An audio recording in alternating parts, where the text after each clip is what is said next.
tudo bem? Boa tarde, doutora Boa tarde, Zuleika. Rosana. Tudo bem? Tudo bem? Você falou que estava ali, eu a convidei, mas não conseguiu aparecer para você, então. Ah, tá. Não, acho que eu entrei junto com você praticamente, Rosana. Talvez seja isso. Tá. Então, boa noite a todos. Boa noite, doutora. É um prazer muito grande recebê-la. Uma alegria estar aqui hoje, podendo aprender um pouco mais. E também quero agradecer a todos, né? Hoje nós mudamos um pouquinho o horário, então eu acho que talvez muitas pessoas hoje consigam nos acompanhar, né? Então, muito obrigada pela sua disponibilidade. Então, eu vou fazer, como as pessoas, algumas já nos acompanham, né? Já me conhecem, mas tem muitos que estão entrando pela primeira vez. Eu vou me apresentar, na sequência, vou apresentá-la e daí já passo a palavra. Tá? Então, eu sou a Rosana Cristina Boni, fonoaudióloga. Eu tenho mestrado e doutorado pela Faculdade de Odontologia da Unicamp. Sou especialista em motricidade orofacial. E eu também atuo no Cefac, sou professora lá de alguns cursos e coordeno o curso de aprimoramento em dificuldades alimentares. Então, é uma alegria muito grande recebê-la, doutora Zuleika. Eu vou apresentá-la. Doutora Zuleika é fonoaudióloga, graduada pela Escola Paulista de Medicina, Unifesp. Ela tem mestrado em distúrbios da comunicação. Ela tem doutorado, pós-doutorado em linguística aplicada e estudos da linguagem pela PUC de São Paulo, né? E também é professora e profissional do Cefac, coordenadora dos cursos de aprimoramento e especialização em voz. E atua no laboratório de voz e fala. Então, hoje o nosso tema vai ser Fala e Voz em Pandemia, né? Um tema super importante nesse cenário que nós estamos vivendo hoje, né? Então, nesse momento, né, em que se instaurou essa pandemia e que nós estamos vivendo aí esses desafios, essas incertezas, então é um momento muito especial que nós estamos vivendo. Por isso, nós vamos conversar hoje, eu gostaria de pedir para a doutora Zuleika começar falando em relação à comunicação, a voz e a fala, né, nesse contexto. E daí eu vou chamá-la de Zuleika para ficar Por favor. mais assim à vontade, né? E, Zuleika, nós podemos, na realidade, falar em dois momentos, né? Numa situação em relação aos nossos pacientes, aos pacientes, e também, depois, num outro momento, eu vou pedir para falar um pouquinho em relação aos profissionais, né? Que estão hoje em dia atuando muito em teleatendimentos, em docência, né? Enfim. Então, vamos, acho que falar em duas situações, porque esse assunto ele é muito amplo. Tem Sim. muitas coisas, aspectos para serem abordados, né? Então, eu gostaria que você começasse a falar, então, esse aspecto da fala e da voz nesse contexto que estamos vivendo, mas em relação aos nossos pacientes. Claro. Bom, Rosana, antes de tudo, exatamente, ainda bem que você falou, somos colegas de corredor, de salas, do ambiente do Cefac e aqui das lives. Então, eu gostaria de te agradecer por essa mediação, na verdade, por essa série que você tem nos brindado, né, com várias conversas aqui muito interessantes. Então, a minha responsabilidade aqui com você é grande, né, porque eu tenho acompanhado Amiga. várias conversas incríveis. Então, espero que a gente tenha uma tarde aqui incrível e Vai então eu sou ser. a Zuleika, isso mesmo, para todo mundo que está aqui. Eu já vi Obrigada. várias pessoas conhecidas que entraram, então queria agradecer a todos que estão aqui, que vieram acompanhar um pouco essa conversa, dialogar conosco nesse dia, nessa tarde aqui de terça-feira, com essa ventania, como a Rosana falou, aqui na nossa região. Então, falar sobre esse assunto é muito desafiador, mas ao mesmo tempo é o momento que a gente vive e acredito que seja importante a gente trazer um pouco dessa realidade de como os nossos pacientes têm vivido este momento, como as famílias dos pacientes têm vivido, de que forma a gente tem sido vamos dizer, solicitada nesse momento, quando subitamente, né, em poucos dias, nós passamos a ter muitas das famílias, né, que podem cumprir o isolamento social, muitas das famílias confinadas no mesmo espaço. Então, a gente tem a convivência intensiva. Eu acredito que, do ponto de vista das crianças, vamos fazer por vários estágios de vida, né? Sim, Eu acho que, como a pergunta é mais complexa, Rosana, Sim. talvez, se a gente pensar nas crianças, acho que em termos de bebês, você já trouxe as questões alimentares, né? Mas para nós, pensando na fala e na voz, o que acontece? Nós temos vivenciado situações em que as famílias, por estarem numa convivência mais próxima com os filhos, têm conseguido, às vezes, observar detalhes que lhe escapavam no dia a dia. Isso. Porque, assim, se a escola não notifica, se alguém da família não conta, ou alguém que convive mais com a criança, algumas coisas não ficavam tão perceptíveis. Então, nossa, mas será que ele fala assim mesmo? Nossa, será que ele falava assim? E eu acho que o que mais chama atenção agora, né, que a gente já bate aí a barreira de 100 dias praticamente de isolamento, né, algumas famílias relatando questões de desenvolvimento. Então, por exemplo, na clínica vocal, acho que a mais frequente é a muda vocal.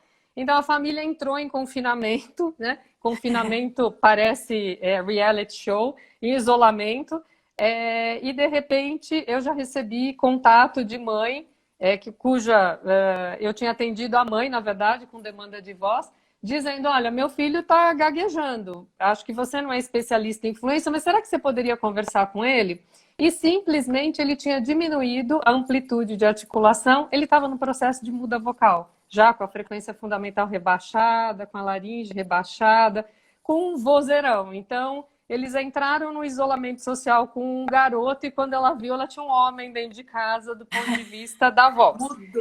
Mudou muito. Acho que um outro aspecto, então, acho que a gente já está tendo tempo de observar aspectos de desenvolvimento, aspectos da convivência intensa, e no meio disso tudo, as famílias estão dividindo muitas vezes por muito tempo o mesmo espaço. Então, quando não se conseguiu estabelecer uma rotina que, olha, eu tenho um espaço aqui para o estudo, espaço para o outro trabalhar, quando há uma sobreposição, a gente também tem aspectos de competição vocal, né? E a gente tem recebido queixas, assim, de disfonia, tanto em crianças quanto em adultos, né? Depois a gente fala um pouco mais das pessoas que estão atuando nesses modos remotos e o que a gente tem observado também do estresse, da demanda. Nós mesmos vivenciamos isso, muitas vezes saindo... Eu sou uma que saí hoje de várias atividades matinais, entrei numa banca, saí de um seminário e entrei na live. Então, a gente acaba tendo que se habituar a um novo padrão de comunicação, e é novo em todos os sentidos. Então, acho que para os adultos e as crianças tem esse aspecto de, muitas vezes, a competição vocal, o ruído. Então, inclusive, os especialistas em linguagem, audição, têm falado um pouquinho, debatido sobre essa questão do próprio ruído que está aí presente. E à medida que a gente caminha, né, por todas as faixas de idade, a gente vai lembrar também que a gente tem os idosos, as demandas também que vêm por aí. Então, o que eu considero mais importante nesse momento nosso, né, em que a gente coloca a fala e a voz em foco? Nós temos também uma outra questão, né, que nós estamos lidando com manifestações que são diretamente relacionadas à área onde a gente tem, né, a doença e do momento a Covid se desenvolvendo. Então, eu acho que principalmente aqui, do lado do especialista em voz, ele tem que ser muito atento aos sintomas que se associam com respiração e com deglutição, né? Acho que essa é a nossa outra frente. Então, vejo, assim, esse momento como um momento de muito cuidado, de muita atenção, né? E de observarmos essas condições, porque nós temos, se por um lado, né, os exames, por exemplo, de vias aéreas não estão recomendados, né, as investigações, a gente tem que levar em conta que a gente pode colaborar com as famílias no sentido de, muitas vezes, fazer o contato com os profissionais de área quando a gente percebe que tem iminência ou a possibilidade de um quadro de natureza neurogênica ou oncológica. Acho que isso também é importante. Sim. Então, eu acho que para o fonoaudiólogo nessa área, vale muito a atenção. O distúrbio é focal que a gente diz é no sentido... voz e fala em sentido mais estrito, ou estamos falando de uma condição mais ampla em que eu começo a ter associação de um quadro de emagrecimento, de sinais de disfagia, né? Então, os engasgos, a dificuldade para deglutir água, deglutir alimento, junto com mais alguma questão também respiratória. Então, essas integrações sempre para nós, principalmente por especialista em voz aqui, acendem, né, a nossa luz quanto à questão, né, acendem a luz lá amarela, pulsante, se eu posso ter um quadro de base neurológica, neurogênica ou mesmo oncológica. Sim, perfeito.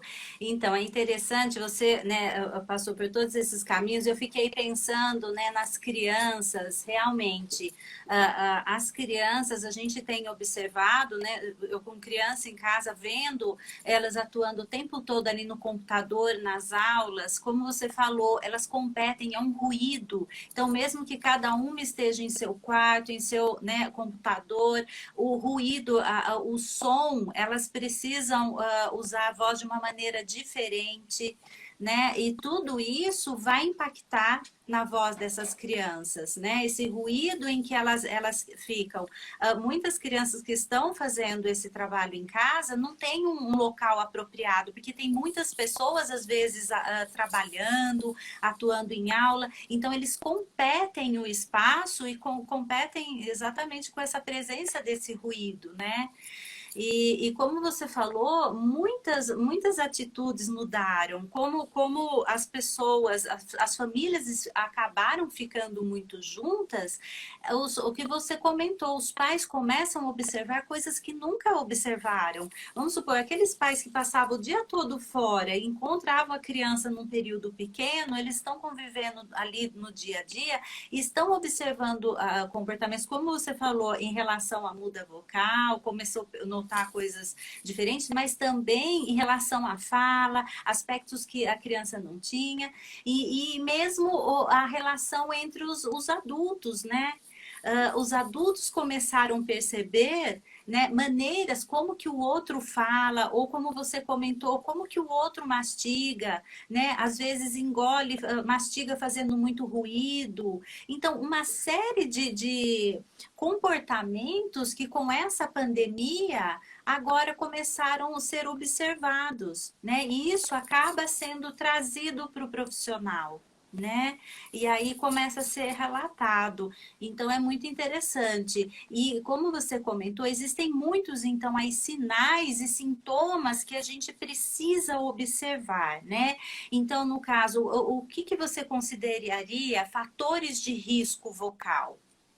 Essa é uma pergunta bem interessante. Aliás, existem na nossa área, né? Aqui a gente sempre fala entre a clínica e a pesquisa, porque a gente sempre tem a presença também dos nossos colegas fonoaudiólogos, além dos pacientes, familiares de pacientes.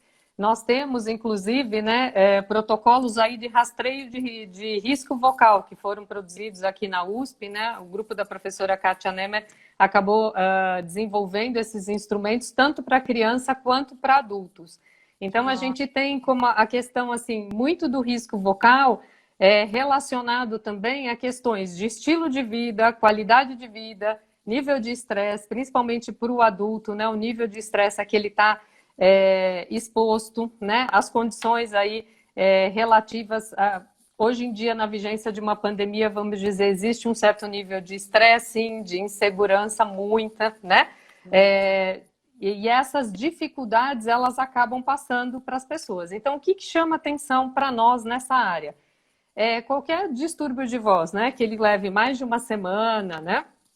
Um pouco mais, 10 dias para ser resolvido, ele deve ser investigado, mesmo que ele comece com um quadro alérgico, mesmo que ele comece com o próprio quadro gripal. A gente tem até medo de falar a palavra gripe hoje em dia, né? Mas os quadros de via aérea, nós estamos numa época do ano que eles são também prevalentes e principalmente relacionados ao uso nesse momento, né? Então, observar, uma coisa importante também é observar por períodos do dia, né? Quer dizer, a voz se mantém igual ao longo do todo o dia, a pessoa acorda com a voz melhor ou pior, ela usa e daí sente, né? Então, além da questão audível, a questão dos próprios sintomas após o uso, o desconforto, o cansaço, né? A fadiga, todos eles são sinais importantes da gente mapear, né?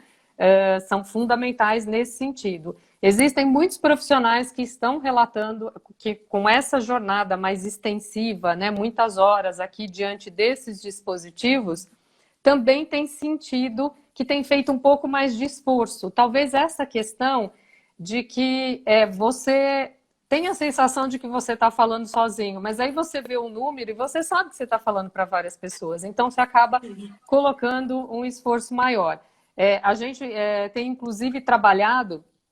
Eu trabalho num grupo de pesquisa que também se associa com professores e a gente acabou desenvolvendo um material para educadores da rede pública exatamente para algumas sugestões para quem tem que gravar videoaula, para quem tem que que fazer ótimo. lives ou entrar, né, nas aulas que nós chamamos síncronas aí, que tem a ver também com os dispositivos de amplificação, quer dizer, conseguir calibrar o seu instrumental para não precisar colocar toda a potência na voz. Porque, por exemplo, um professor de escola pública ou mesmo de algumas escolas que tem um número volumoso, né, de crianças, ou adolescentes, adultos, né, o que acontece? Ele tem que colocar, se ele não usa amplificação, se ele não usa microfone, a voz dele tem que superar o ruído do corredor, o ruído do entorno, o ruído do bairro, e ele tem que atingir quem está lá na última fileira. Então, esses meios nos permitem que, pelo menos, a gente possa vislumbrar que o nosso interlocutor está sempre à mesma distância,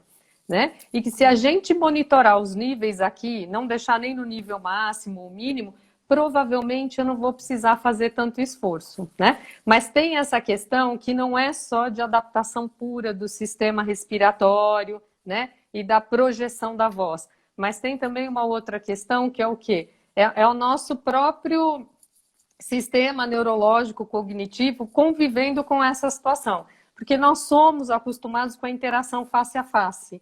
E aqui a Isso. interação face a face, ela ocorre de uma maneira completamente diferente. Então, nós estamos aqui numa sala agora com 42 pessoas e eu estou vendo você, Rosana, e muitas vezes pode ser que meu olhar não esteja totalmente direcionado a você.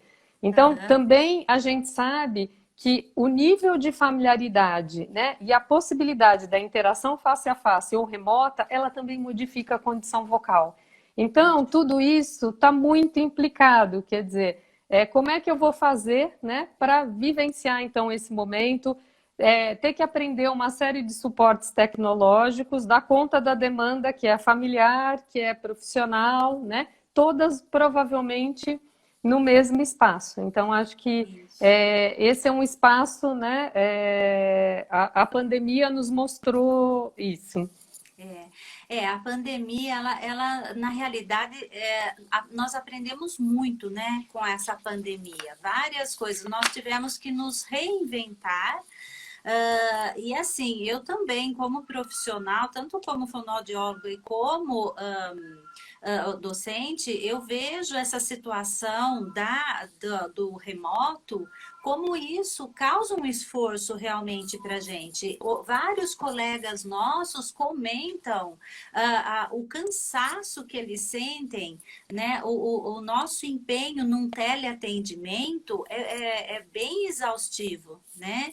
E eles comentam também que eles ficam cansados, como você comentou, ou por exemplo, um professor que está com várias crianças na sala, muitas crianças pequenas, por exemplo, eles muitas vezes não conseguem, não estavam acostumados a esse tipo de aula e eles precisam se adaptar, se ajustar a essa nova realidade. Então, muitas vezes, por não ter ainda esse domínio, né, de como gerenciar essa aula com esses alunos abrem microfone e falam alto e uma série de coisas, às vezes eles vão fazer esse abuso, né? Eles acabam tendo abuso vocal, não usando corretamente, né? Você já até falou um pouquinho, eu ia perguntar como que nós podemos colaborar, né? Mas se você puder enfocar um pouquinho mais, como que nós podemos, você já até comentou um pouco como que nós podemos ajudá-los, né?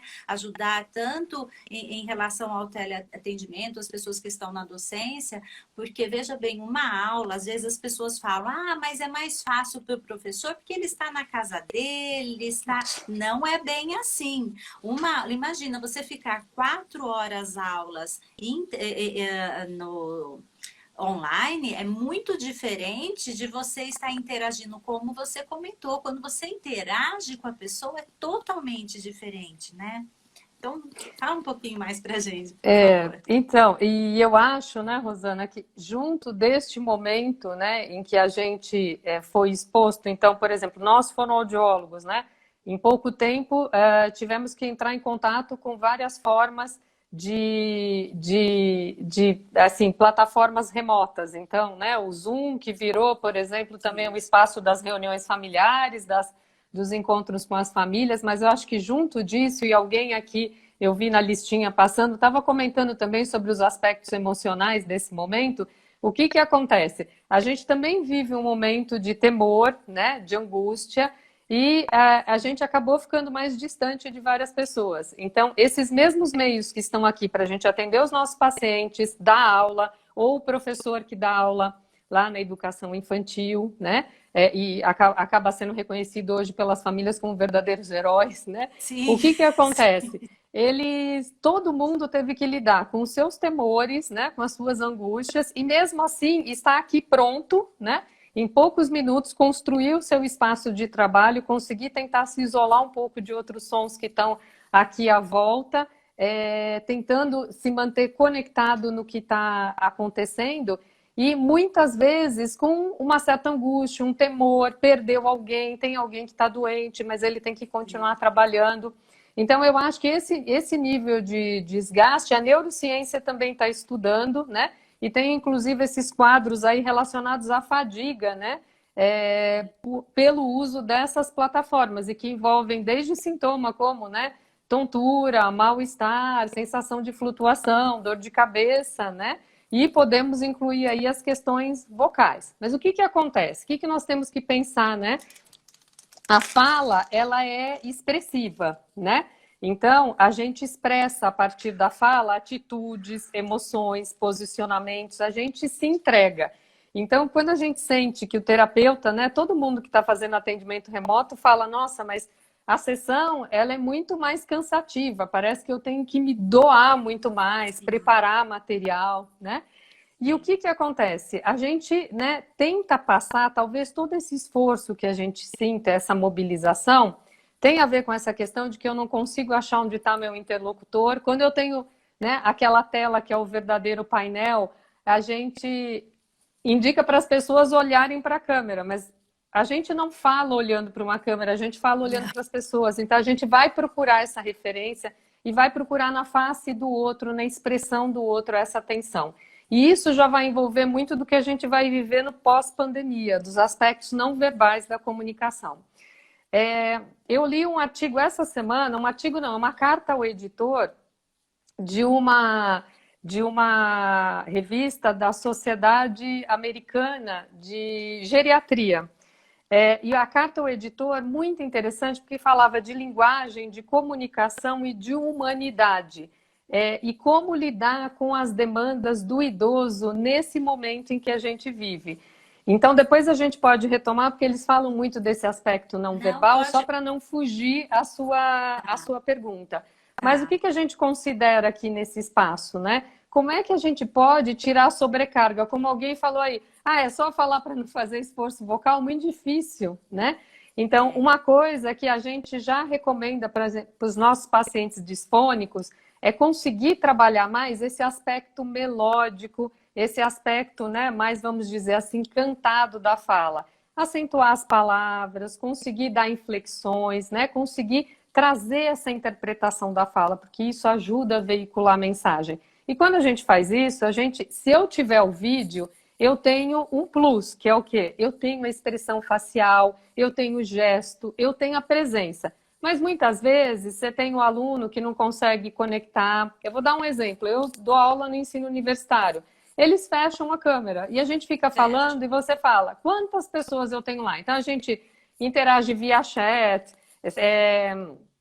sorteia alguém para falar, para assim, ter a sensação de que você está realmente falando para alguém. Então, acho que esses aspectos agora, os verbais e os não verbais, eles são muito importantes. Então, a gente conseguir dar um acento, e para os professores, é uma forma da gente tirar um pouco da tensão. Quanto mais esforço para falar, mais tensão eu ponho, menos eu consigo modular a minha voz, né?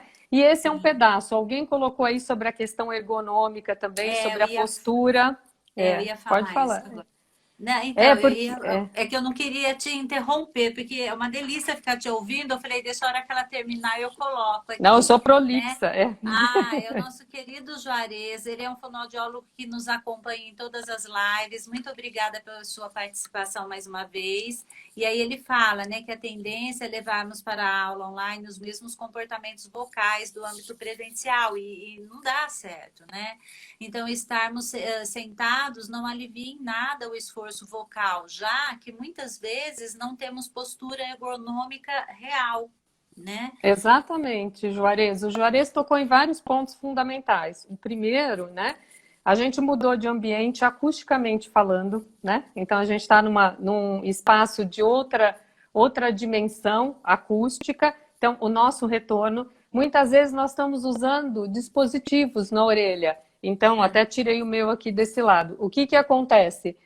A oclusão já faz com que eu tenha uma mudança na percepção mesmo acústica. O outro ponto é esse de que o que talvez a gente mais mude aqui seja a demanda por potência de voz. Talvez seja o que a gente mais, assim, vamos dizer, a gente mais pudesse monitorar. Mas ele tocou no outro ponto importante, que é o quê? Eu falo mais sentado, que muitas vezes não é como a maioria das pessoas fala.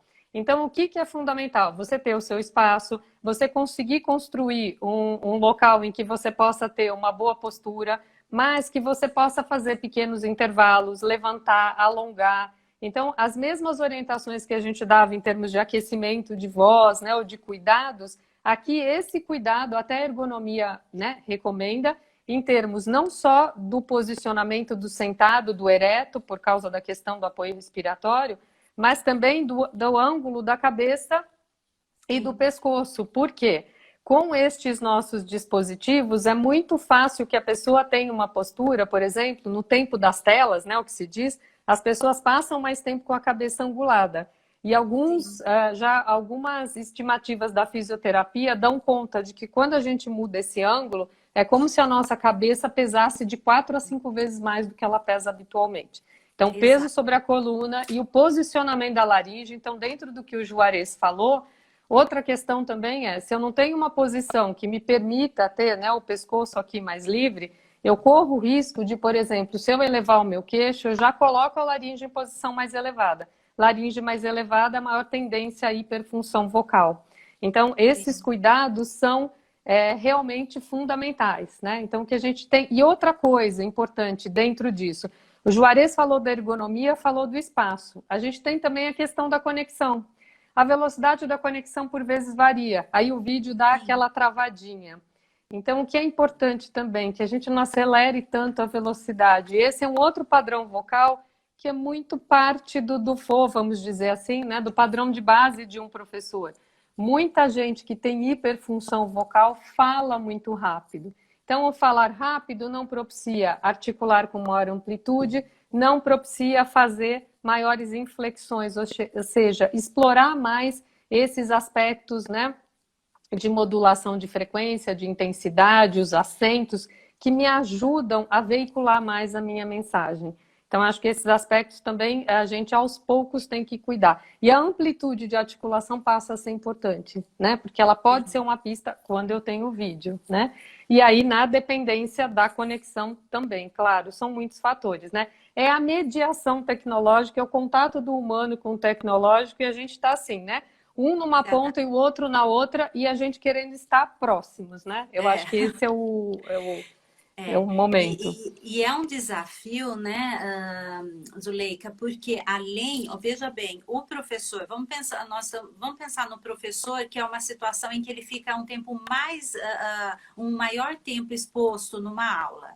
Ele, além dele ter todos esses cuidados de ter uma boa articulação, uma boa projeção, tudo, né? Bem, isso quando ele é bem orientado, né? Porque muitas vezes ele não é e não vai fazer isso corretamente. Mas ele sendo bem orientado, ele ainda, além disso, ele tem que conseguir manter a atenção daquela sala toda. é outro aspecto que não é muito fácil, né? Quando eu sempre falo, principalmente quando nós pensamos em criança, é muito difícil o professor manter essa atenção da criança. Então, às vezes, o professor se preocupa em fazer a voz articulada, em fazer tudo corretamente. Se ele ficar naquele monotônico, se ele ficar, a criança dispersa. Então, ele tem um trabalho redobrado. Além de todos esses cuidados, tem que também o aspecto, né, pensando na comunicação como um todo, né, em todos esses aspectos da voz, da fala, pensando em realmente atingir o meu interlocutor. Não é fácil. Não, e você tocou num ponto importante, Rosana, que eu acho que afeta principalmente, né? Vamos pensar aqui, o professor, as nossas realidades e os terapeutas, né? Então, o teleatendimento trouxe essa mesma demanda. Por quê? O professor, ele não saiu do mundo real e foi para o remoto com o mesmo material. Ele teve que fazer toda uma adaptação. E essa Sim. mesma adaptação os terapeutas tiveram que fazer. Então, todos os fonoaudiólogos, né, com quem eu converso, quando a gente conversa sobre teleatendimento, então, com crianças menores, a maioria dos terapeutas vai dizer que fraciona em 2 sessões, não tem como fazer uma sessão num tempo tão prolongado.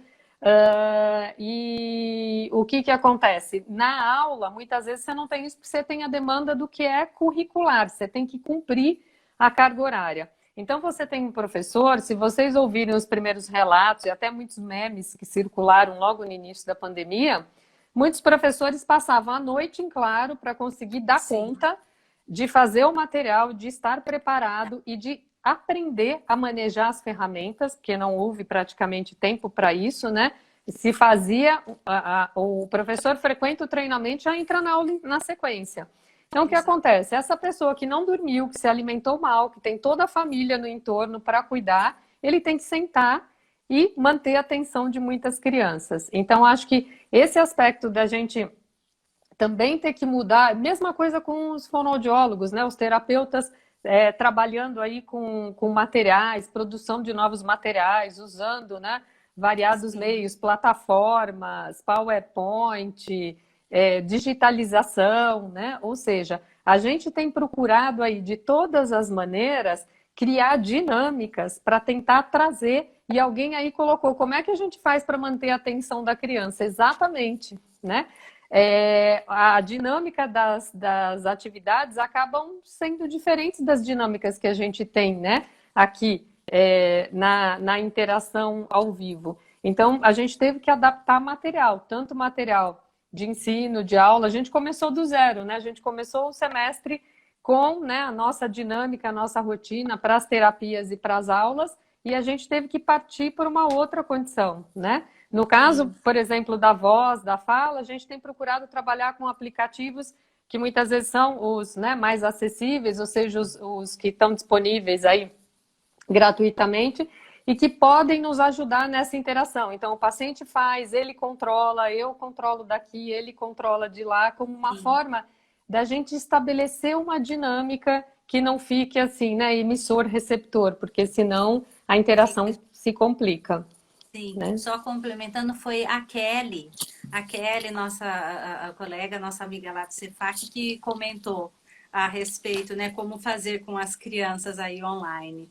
Então, realmente, você estava comentando toda essa situação e eu penso, já há um tempinho atrás, algumas universidades já estavam se adaptando, parece que prevendo essa nova realidade, já trabalhavam com metodologias ativas, mas isso não acontecia em todas. Então, eu estava em uma faculdade, né, há um tempo atrás, que nós já trabalhávamos com essa metodologia. Então, nós tivemos que nos adaptar, e naquela época a gente já achava tudo assim muito difícil, porque os alunos não vieram. Agora sim, as crianças estão começando a trabalhar já dentro dessa metodologia ativa, então isso facilita para o professor. Mas naquela época era muito difícil. E na realidade, como você comentou, com a pandemia, os outros que não trabalhavam com isso foram inseridos nesse contexto, de certo modo jogados nesse contexto, e que exige realmente muito do professor. muito mesmo. Então, além do conteúdo, além do aspecto técnico, né, das informações, de ter o conteúdo, ainda tem a questão do como fazer isso, né? Então, realmente é uma situação bem difícil. E aí tem aqui uma colega que participando, a Tati, ela está falando que inevitavelmente, né, repete mais, o professor deve ser, ele repete mais, faz oscilações vocais, visando a atenção e a interação do outro. Então, ele acaba, de certo modo, realmente sobrecarregando, né? Então, Até algumas orientações que a gente tem dado nesse sentido, porque as pessoas falaram bastante, né, das crianças mais jovens, e que depois também vão servir para os idosos esse mesmo comentário, é procurar, principalmente pela questão da transmissão, né, da estabilidade da conexão, tentar estruturar o discurso em frases mais curtas, fechar, né, ou seja, não tentar fazer uma frase tão longa em que uma se relacione à outra, porque isso vai exigir memória, vai exigir um tempo de atenção que muitas vezes nem a criança ou um idoso pode muitas vezes ter, né? O idoso mesmo, às vezes, na convivência, né, dia a dia, pode estar no mesmo ambiente físico, não necessariamente no ambiente remoto, né? Então, porque a nossa grande questão é essa. Quando a gente vai lidar, né, com a tecnologia, claro que hoje os sistemas evoluíram muito, né? Se a pandemia tivesse ocorrido, sei lá, 20 anos atrás, também talvez fosse muito mais difícil a gente ter esses sistemas que transmitem a fala, né, e a voz praticamente com sincronicidade, vamos dizer, com uma pequena aí, com um pequeno delay. Mas mesmo assim, nós ficamos reféns da estabilidade da conexão, da energia elétrica, né? De todas essas questões. Então, o que acontece? Por isso mesmo é que a gente orienta que se puder fazer alguma adaptação na velocidade, né? Conseguir utilizar essas frases mais curtas, conseguir trazer elementos de ênfase. E como você falou, a metodologia ativa, ela não vai nascer do dia para a noite, né? Porque a pessoa tinha que estar preparada, né? Para fazer isso também, que é solicitar o aluno, quer dizer, trazer uma situação, problema, e o aluno ajudar a resolver, a debater, né? E às vezes a gente se surpreende. Eu já cheguei a ter turma de 50 alunos, né? Ensino universitário, primeiro ano de graduação, todo mundo de câmera fechada, você achando que ninguém estava lá se manifestando. Aí propus uma atividade, então primeiro eles tinham que analisar um áudio, em 15 minutos eles fizeram, abriram as câmeras, foi a aula inteira. Aí a segunda parte eu tive que fazer no outro dia, que era eles gravarem e me mandarem. Então eu acho que a gente também vai aprendendo a se soltar um pouco do modelo mais tradicional, né? Sim, nesse sentido, eu acho que...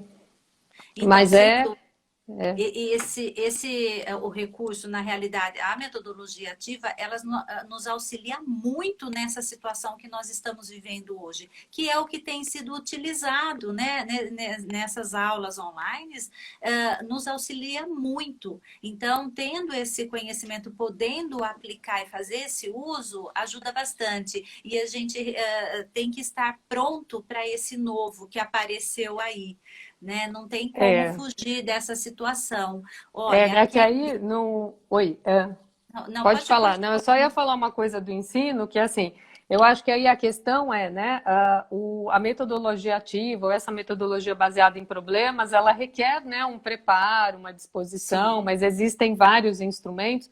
Mas a questão é que a gente também tem atividades síncronas e assíncronas, né? Então, a gente pode estar lá junto com o aluno ao mesmo tempo, e no nosso país isso também é muito díspare, né?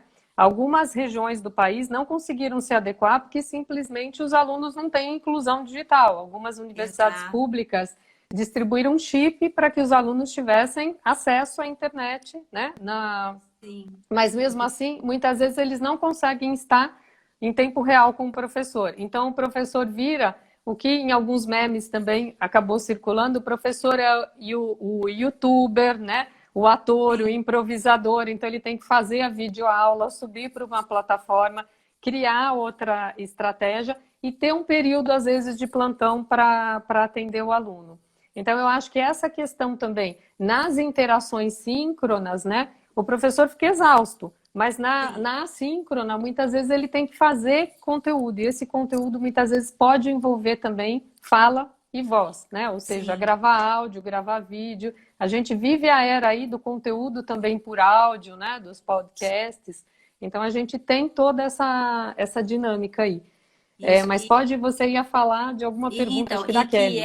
e que é um desgaste isso, né? Porque o professor, além daquele período em que ele está interagindo, ele na realidade está ligado o tempo todo, coitado. Ele não tem um período de descanso, porque ele tem as atividades, enfim. Bom, então, são muitas coisas. Bom, então a Kelly, ela comenta que temos recebido algumas críticas dos pais porque as crianças não estão conseguindo manter a atenção nas aulas, além do professor ter que dar total atenção para 20 alunos numa classe. Realmente é uma situação difícil, né, Zuleika? E eu acho que assim, tudo depende, aí vem, né, a faixa etária, né, o Sim, tipo de conteúdo que você veicula, porque você tem conteúdos que com mais facilidade, maior facilidade, você vai conseguir trazer exemplos, criar situações dinâmicas que sejam, inclusive, para propiciar interações. Os meios remotos, alguns ambientes também de aprendizagem, eles são um pouco mais amarrados ainda do que outros, né? Você tem ambientes que, por exemplo, permitem criar salas distintas, então você pode fazer trabalhos em grupo, né? Da mesma maneira que você tinha. Mas em algumas não, você tem que baixar o conteúdo, cumprir aquilo, colocar e esperar uma devolutiva.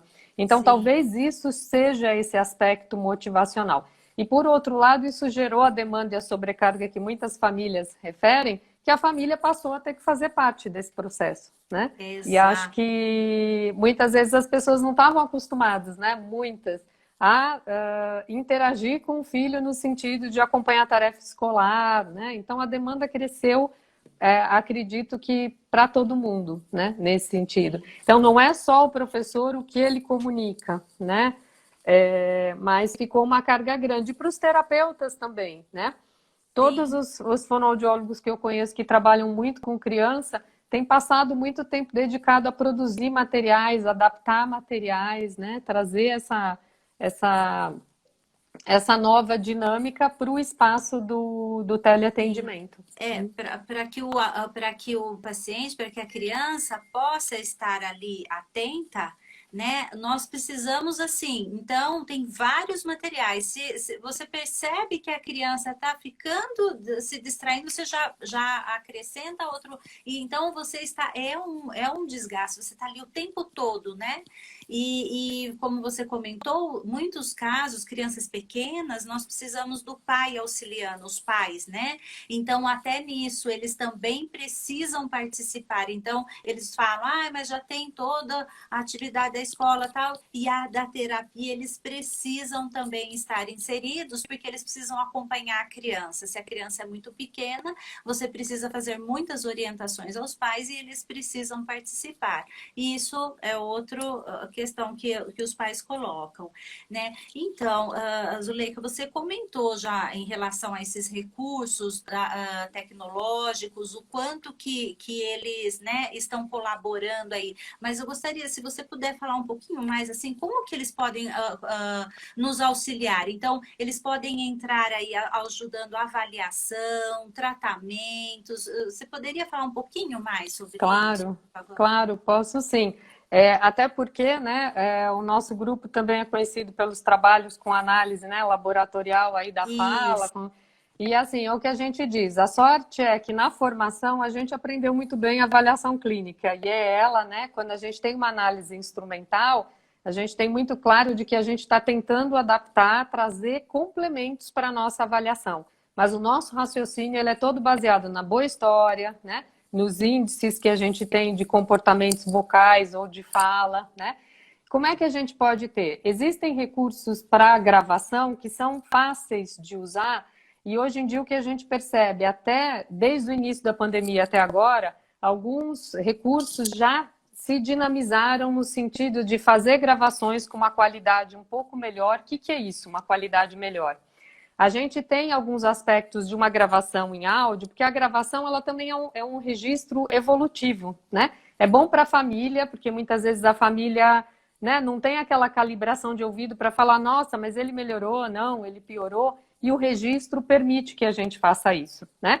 E alguns recursos de análise acústica também podem ser usados. Então, alguns aplicativos, eles têm trazido funcionalidades que permitem que a gente tenha uma gravação um pouco mais preservada. Por quê?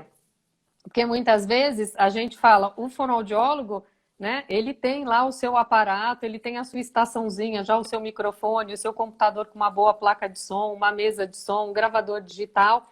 O paciente não tem isso, né? Como é que a gente vai fazer se a gente está nesses espaços? Então, hoje em dia tem algumas ferramentas que estão começando assim, gravam com melhor frequência de amostragem, gravam no formato de onda, que é o Wave, que nos permite analisar, poder fazer análise acústica, né? Tanto de aspectos da fala quanto da voz.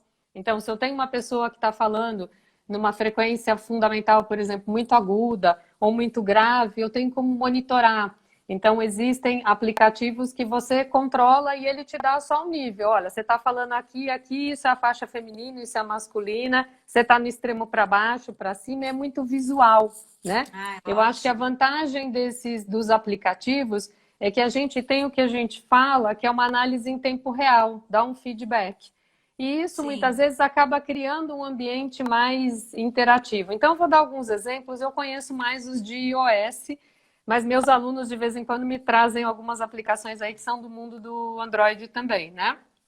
Mas tem um que é muito simples, que é o Cinevox, que estou falando mais dos gratuitos, tá, gente? Que ele tem uma plataforma que você começa a fazer o som e ele vai mudando de cor, ele vai granulando. Então, se você tem, por exemplo, um S com projeção anterior, ele vai mudar, né? Que é no caso, ou se você faz a voz muito rouca, né? Você tem uma irregularidade muito grande, ele muda. Então, alguém está perguntando, esse de monitoramento só da qualidade do som chama Cinevox. Se a pergunta é o que faz a gravação, tem um aplicativo chamado Spectrum View, que atualmente ele permite que você grave em padrão Wave, que é um bom padrão para a gente poder fazer análise acústica. Você escolhe a frequência de amostragem, então permite que vá até 44.000 Hz, né, que é uma frequência boa para, inclusive, a gente poder analisar sons fricativos. E quando você termina de gravar, você já manda por e-mail. Então, por exemplo, se o paciente conseguir fazer na ponta dele, ele grava ele de frente com o celular dele, ou você faz remotamente, né? Então, acho que agora vai um pouco da nossa habilidade de ter que trabalhar um pouco e fazer algumas dinâmicas. Então, por exemplo, a gente começou fazendo isso, gravando um daqui, outro de lá, pegando alguém de casa para testar, né? Pegando os alunos. Aqui tem algumas pessoas que já fizeram pesquisa comigo, ou fazem, estou vendo a Adriana Bonatella aqui no grupo, né? E a Paulinha Canton, a Luciana também. A gente pode usar essas aplicações. Então, isso permite, por exemplo, o Cinevox, ele tem inclusive umas molduras, ele não grava o Cinevox. Cinevox, vocês estão perguntando como que é o nome? Cinevox. Então. O Cinevox, ele é só uma interface, mas ele é para terapia de fala, ele é para terapia fonoaudiológica. Então, tem desde umas molduras engraçadas que a criança vai vendo a carinha, então você faz com que ela preste atenção na pista visual. Você só está dando um recurso lúdico, né? Que eu acho bem importante. Sim. E ele também tem essa interface, por exemplo, se você faz um ruído diferente, um som, então estou fazendo aqui, se eu faço, o som muda. Então, a cor muda, a granulação da imagem muda. Então, você tem algo que é mediado pela voz. É como se você construísse desenhos a partir da voz e da fala.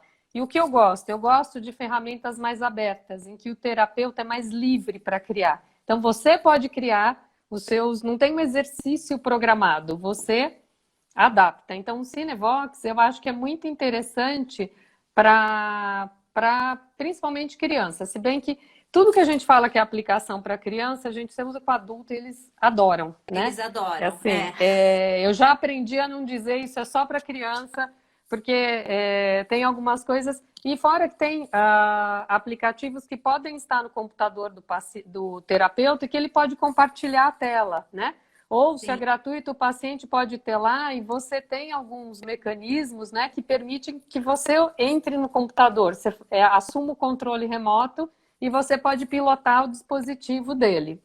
O aplicativo que eu falei que grava e que tem feito boas gravações se chama Spectrum View. Então, Spectrum e View, VIEW, tá?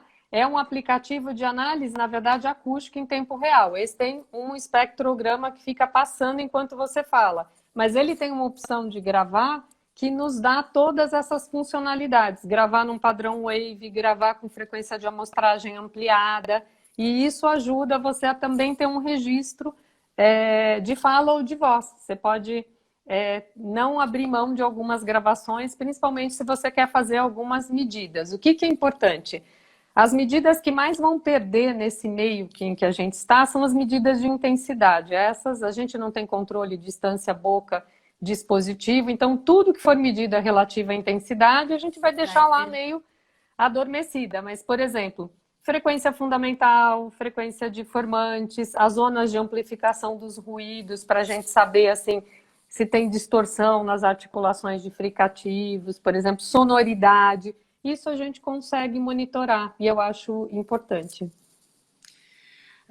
Zuleika, eu estou aqui aflita porque nós temos aqui 7 minutos e eu gostaria de falar ainda duas questões assim que eu gostaria de saber, que eu acho que são importantes, é saber como você é professora, pesquisadora, orientadora de pesquisas. Eu gostaria de saber se há pesquisas enfocando esse momento que nós estamos vivendo, se já existem alguns dados, né, relatados. Então, dados propriamente, estava até fazendo um rastreio, o que a gente tem? Muitas pesquisas, né, não só no Brasil como no mundo, vocês devem ter recebido até divulgação para participar de algumas, eu não estou envolvida nesse momento em nenhuma dessas, mas é muita pesquisa com base matemática, ensino de inteligência artificial. Por quê? Como estamos falando de uma afecção de via aérea e que acomete a respiração de uma forma muito intensa, se tenta buscar um meio não invasivo. E qual é o meio não invasivo nesse aparato? A voz, porque você grava, você não invade o aparelho fonador da pessoa, quer dizer, você não põe tudo em risco. E você tem o quê? Você tem a possibilidade, então as pessoas têm um projeto grande aqui, financiado pela FAPESP, vocês acham no site da FAPESP, que é tentar detectar distúrbios da respiração e até insuficiências mais graves, né, a partir da voz. E no mundo inteiro isso tem acontecido principalmente na geração de bancos de dados de inteligência artificial, né, para tentar fazer esses rastreios, né. E para nós, eu acho que vem um tempo aí de muita adaptação, porque mesmo a pessoa que não está com Covid, mas vai usar máscara, a máscara dificulta a irradiação da fala, a gente acaba tendo que articular mais. Talvez isso gere a necessidade de aí fazer um novo ajuste de intensidade, daí demanda ajuste respiratório, né?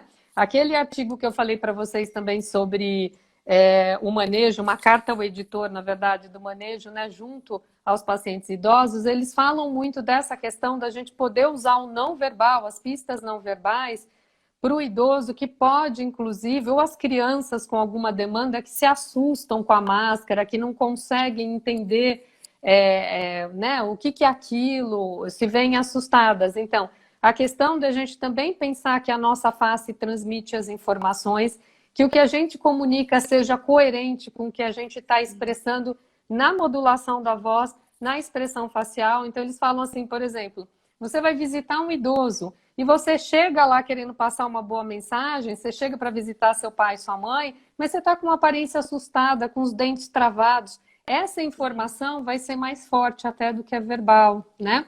Verdade. E lembrar que as pessoas têm demandas auditivas. Então, eles falaram muito dessa questão da humanidade e de como a gente tem que valorizar os aspectos da comunicação mais globalmente. Tenho visto pesquisas com análise do discurso, com linguagem, muita coisa acontecendo nesse momento. E as medidas aí de voz estão em curso. Eu acho que logo a gente vai ter, sim, coisa muito interessante para veicular, né? Estamos aqui tentando acompanhar Nossa, essa intensidade sensacional. aí. Muito bom, Zuleika. Deixa eu só falar, porque como você tem 5 minutos, eu quero passar a palavra para você. Eu só quero agradecer mais uma vez muito a sua participação, agradecer a todos que estão também participando aqui. Muitos falaram, não deu tempo de eu fazer a colocação de todos. Eles elogiaram muito a live, elogiaram você. Você é maravilhosa, parabéns para você. Tem muitos aqui, né? A questão é que eu Então. tenho muitos amigos aqui. É Ah, isso. é nada, que você realmente é excelente. E então quero agradecer, falar que ela ficará salva no IGTV do Cefac. Posteriormente nós colocaremos no YouTube, né? E agora eu gostaria que a professora Zuleika falasse um pouquinho a respeito dos cursos que ela dá no Cefac, os cursos que ela coordena, e que ela pudesse também, que ela tem novos projetos, novos cursos. Então eu gostaria que ela falasse um pouquinho, porque ela tem 3 minutinhos, Zuleika. Bom, Obrigada mais uma pessoal, vez a todos. passou muito rápido, né? A Muito interação foi rápido. muito boa. E sempre esse bate-papo Eu vou precisar conversar com a Rosana agora toda semana. Eu vou ligar para ela, conversar Eu sempre, acho chamar aqui. ótimo, ótimo. Mas eu coordeno os cursos da área de voz aqui do Cefac, o aprimoramento, a especialização. A gente vai lançar agora um aprimoramento em forma remota. No sábado passado, a gente terminou uma turma memorável, sensacional, que começou no presencial e teve que terminar no remoto, apesar da resistência. Formamos uma turma, adiamos a nossa festa de formatura, mas Ah, vamos lançar outro e pretendemos lançar alguns cursos menores para falar um pouco mais sobre ajuste de voz, né? Ou falar um pouco sobre análise acústica, trazer um pouco desse momento. E acho que como fala final é dizer para vocês, acho que eu falei no início, né? A nossa fala e a nossa voz, né? Junto com a nossa gestualidade, expressam muitos sentidos. E eu acho que a gente vive um momento de autenticidade acima de tudo, né? Então a gente tem falado muito de ética, de empatia, a gente tem inclusive vivido muitos exemplos do que não fazer, infelizmente, né? Aqui nesse nosso país ou no mundo como um todo. Então, eu acho que essa fala autêntica, essa fala que é mais natural, né? E que tenta aproximar as pessoas também é bem importante. Outro dia, ouvindo uma live da Leni Quirilos, que também é nossa professora do aprimoramento, ela falou, olha, acho que a gente tem que pensar em exercer essa comunicação que é efetiva, mas que também é afetiva. E aí, quando eu eu também. vejo esse artigo falando hoje, né, sobre a humanidade, é isso, o discurso, a fala e a voz, né, que estão presentes e que provavelmente vão impactar as pessoas, é aquela fala autêntica, né? Eu acho que não tem lugar para outro tipo de fala hoje e acho que as pessoas estão reagindo a isso. Então, acho que esse é o aspecto fundamental para um terapeuta, para um profissional, para um fonoaudiólogo, nós aqui no teleatendimento, para a nossa vida no dia a dia, né? A gente está vivendo aqui nesses espaços muito para matar saudades das pessoas. Por exemplo, aqui eu estou com um grupinho que tranquilamente eu queria estar ao vivo e passar horas, né? Aqui. Então eu queria imensamente agradecer essa oportunidade, novamente parabenizar a Rosana por essa iniciativa. Eu acho que você Eu tem que agradeço. proporcionado tardes e conversas incríveis para nós aqui no Muito Cefac, para nós obrigada. na fonoaudiologia, para o nosso público